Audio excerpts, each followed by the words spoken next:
الذين آتيناهم الكتاب يتلونه حق تلاوته أولئك يؤمنون به ومن يكفر به فأولئك هم الخاسرون۔ جن لوگوں کو ہم نے کتاب عنایت کی ہے وہ اس کو ایسا پڑھتے ہیں جیسا اس کے پڑھنے کا حق ہے، یہی لوگ اس پر ایمان رکھنے والے ہیں، اور جو اس کو نہیں مانتے وہ خسارہ پانے والے ہیں۔ یا بنی اسرائیل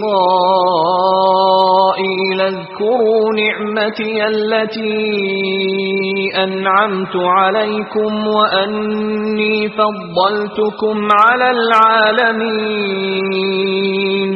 اے بنی اسرائیل، میرے وہ احسان یاد کرو جو میں نے تم پر کیے، اور یہ کہ میں نے تم کو اہل عالم پر فضیلت بخشی۔ واتقوا يوما لا تجزي نفس عن نفس شيئا ولا يقبل منها عدل ولا تنفعها شفاعة ولا هم ينصرون۔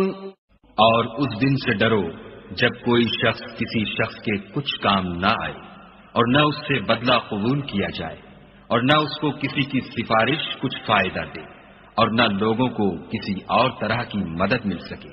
وَإِذِ ابْتَلَى إِبْرَاهِيمَ رَبُّهُ بِكَلِمَاتٍ فَأَتَمَّهُنَّ قَالَ إِنِّي جَاعِلُكَ لِلنَّاسِ إِمَامًا قَالَ وَمِن ذُرِّيَّتِي قال لا ينال عهد الظالمین۔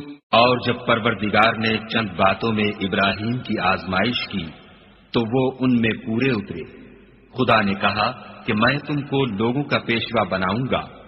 انہوں نے کہا کہ پروردگار میری اولاد میں سے بھی پیشوا بنائیو۔ خدا نے فرمایا کہ ہمارا اقرار ظالموں کے لیے نہیں ہوا کرتا۔